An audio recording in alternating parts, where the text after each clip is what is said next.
Hey everyone, and welcome back to another Simple Privacy Tips video. Today I'm going to talk about the differences between Gmail and Protonmail, which is a totally private email provider. The reason that you might consider switching or beginning to use Protonmail instead of Gmail is because the way Gmail works is that the company has a lot of visibility into whatever you're doing within Gmail. So what you're writing, who you're emailing, what emails you receive, who your contacts are, where you're located, etc. So you can imagine the situation where your bank emails you to your Gmail account. Whatever the bank emails you, so your statements or something else, Google then has visibility into those things. So if they send you a statement attached to your email, Gmail has access to that.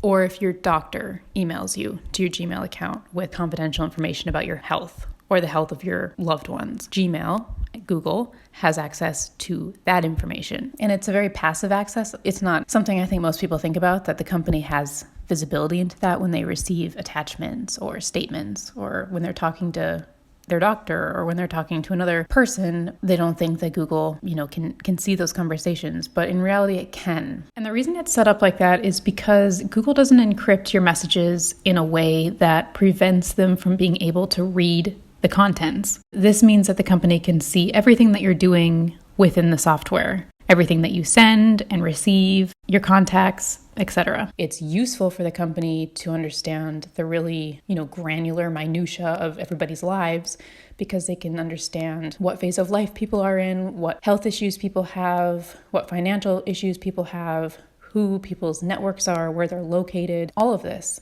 It's a huge amount of information that I think most people wouldn't even think that the company had access to, just because it feels so passive. So the reason you might want to consider using Protonmail as an alternative is because Protonmail encrypts your activity when you're drafting emails, when you're reading emails. They don't have visibility into the emails that you receive. Protonmail does this because their business model is fundamentally different. Protonmail has a free version and a paid-for version, and their business model is to sell the paid-for version. Their business model is not to passively mine people's information to then sell ad space. You don't need to worry that there's a third party like Google also obtaining that information, because whatever comes into your Protonmail account is not visible to Protonmail. One thing to know is that if your objective is to have a completely private email correspondence, you need to ensure that both parties are using Protonmail, because if one party is using Gmail, the Protonmail person emails the Gmail person, and then Gmail can see the entire thread of the email. Whereas if both parties are using Protonmail, Protonmail can't see the contents of the email, and Gmail is not involved at all. So that's just an important thing to know. But again, if your objective is to take simple steps to make your life more private and to reduce how much data big tech companies have on you, the benefits of using Protonmail is that that's what it does. It reduces the amount of data that Google has access to about you, and it also reduces how that data can be used to target you with advertising. So I'm using the mobile app. It's very basic. I personally like that. It's just simple. It has what it needs and not a lot extra. Here's what the website looks like. You can see the different options by scrolling down and clicking create account. So you can see they have a free version. The reason it's free is because it has a little bit less storage than the paid for version, 500 megabytes, and how many messages you can send per day is limited to 150, and there's minimal sort of support. The paid for version has more storage, you can send more messages, and you get more support. One thing also to know is that because Protonmail has no visibility into your account data, if you forget your password, they're not able to recover it for you. And so it's really important that whenever you set your password, to just right away add it into your password manager and don't lose that password. So I would recommend trying out the free version, getting a feel for how the interface operates. Then you can slowly start to move maybe your most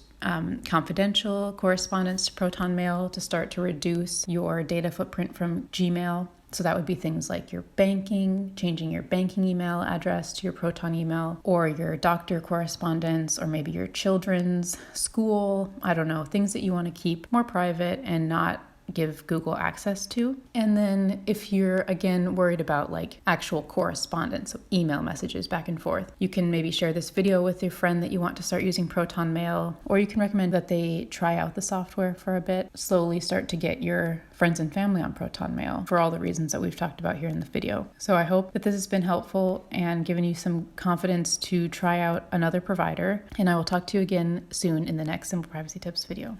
Everyone wants to feel in control of their digital privacy, but it's overwhelming to know where to begin. Our Simple Privacy online course makes comprehensive digital privacy super simple. After taking the course, you'll feel confident that you're in control of your and your family's data privacy. To sign up for the Simple Online Privacy course, click the link in the description or in our profile. As the future becomes even more digital, don't let your data privacy disappear. Join the course today.